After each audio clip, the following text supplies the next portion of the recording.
I know that you serve on the Economic Development Council at GRADD along with the VIA board, so we really enjoy your leadership, at that regional level. Sure. And I also like to compliment publicly that you do reach out and look at the region rather than just looking at Owensboro, Davis County, because you realize that economic development does not look at the county boundaries or regional boundaries. I mean, Absolutely. So I think that's something we have been really Absolutely. fortunate in that respect as well. When we talk about economic development, there has always been traditional either the cheap land, cheap labor, and cheap electricity. Even though some of those components may be there, the infrastructure does play a tremendous role even in this stage in time. Absolutely. And lately we hear more and more about how 60, 64, 65 corridor or 60 bypass will have a tremendous impact on Owensboro. Can you comment on those? Well, any way you cut it, having access to a 4-lane interstate divided highway is one of the top concerns for companies when they want to locate a business. No matter what the economic climate is, that's going to probably be the case. And Owensboro's always lost opportunities that the state could bring to us or others could bring to us because we weren't located right on the interstate or right on the 4-lane road that was north-south cutting through our community or east-west. So what we call here the bypass extension, but what in reality is connecting Interstate 64 through the Natcher Parkway down in Bowling Green to Interstate 60, let me say that again, Interstate 65 in Bowling Green to Interstate 64 in southern Indiana. Really in a corridor, effectively becomes Owensboro's interstate. And so those efforts that the Chamber of Commerce and our office have worked in close concert with your group at GRADD and of course our local elected officials and our state officials and the federal elected officials have all played a really critical role in getting the funds for that and getting that to happen. That's really important for economic development for us. It's certainly important for the development of our new hospital, which is a great economic driver for this community. So can't say enough about how important that project is for the future of our community. I think one thing that through your effort and efforts of your office that is unique to Owensboro and greater Owensboro anyway is the collaboration of public and private. Yes. I think we are fortunate to have that types of cooperation. And would you make some comments why it's so unique to Owensboro? Well, certainly partnerships are really critical to success anywhere, and not only partnerships among public agencies like ours, but also having private enterprise and private business be so involved. Our board, we're able to raise $150,000 to $200,000 a year to support our efforts. We have leadership, very significant leadership in our organization from some of the most important private companies in our region.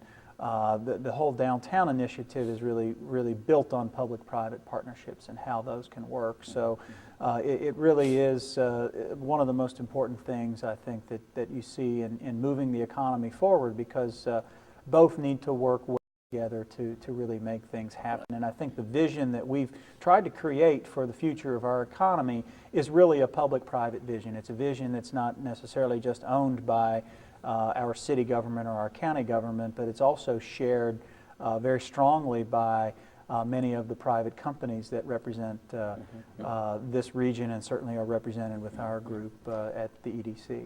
And I think this community as well as this region is fortunate to have your forward thinking. Getting money and building something is one thing, but you guys are already working a step ahead of that. What to do, what to house in the building. The biggest example is the downtown master plan, but you're already working on the side. How are you going to implement everything that's happening in the master plan? Absolutely. And that takes a vision, and I want to thank you for your Well, for your thank you. time. I appreciate that recognition. Yeah. And I'm sure as time goes on, a lot of things are going to be happening. Do we also expect some of the funds coming out of the stimulus funding to help Owensboro, Davis County in economic development as well? Well, certainly we do, and here again, your office has played a really critical role in helping Owensboro. I know Owensboro was. I recently had the opportunity to go to Washington, D.C. and to go to Frankfurt, spend some time talking with the elected leadership, both at the federal and the state level, and talking a lot about the stimulus opportunities. And the great part of that, and really it's a testament to your work, it's a testament to the Chamber of Commerce and some of their advocacy, and to the work that our elected officials and our organization has done. There wasn't a single person in any of the congressional staffs, the senator staffs, the elected officials themselves, the governor, some of his cabinet secretaries. They knew exactly what we as a community were after. They knew what our priorities were. They know what our strategic vision is. They understand downtown. And they all to a person, complimented our two elected leaders, the mayor and the judge, on the bold move that they're taking. A lot of communities are cowering in the corner with their head between their legs, saying, you know, we can't do anything right now. We don't know what to think about the future. And our elected leaders have charted the future, and they're boldly taking steps to make sure that that future is in good hands.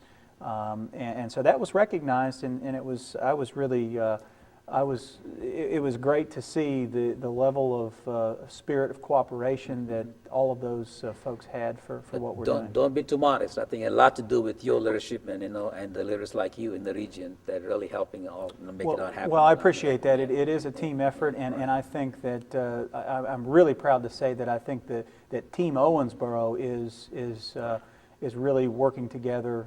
I think better than I've ever seen it since I've lived here. Nick, I want to thank you for being on the GRADD Dialogue. I want to wish you best of luck as you guys proceed with the venture program, along with some of the RLF and all the initiatives that you're going to complement the master plan in downtown Owensboro and also in all the economic development efforts. I want to thank you and thank for helping us at the GRADD at the regional level as well. I want to thank you for watching the GRADD Dialogue, and you've been chatting with Nick Brake about the GO EDC and all the activities being proposed by GO EDC for the region. Thank you very much.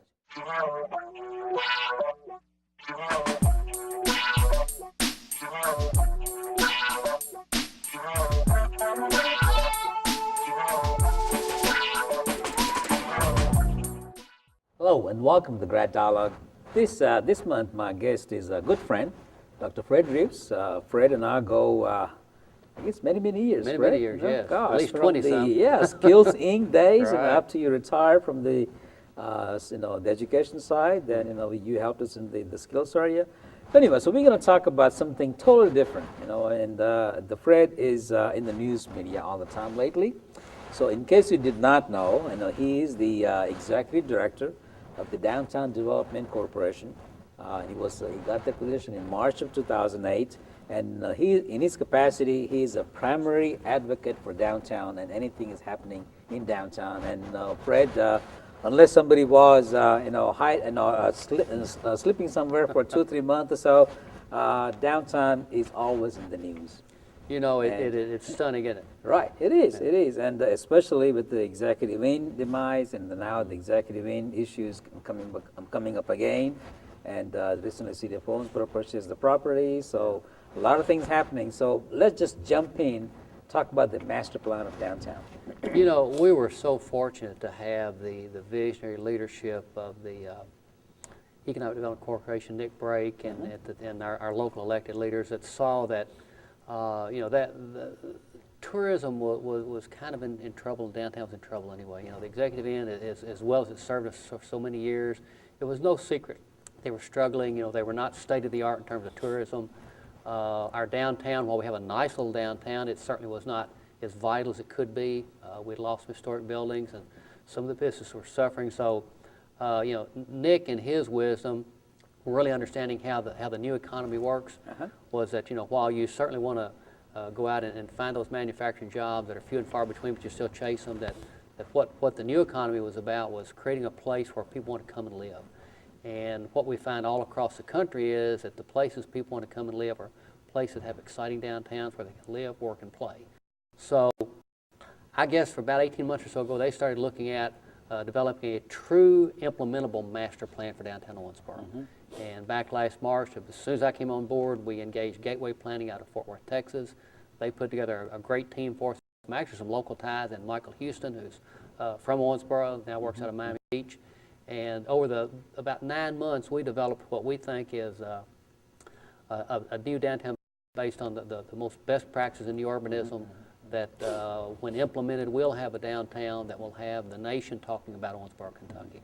But I think let's maybe a step back.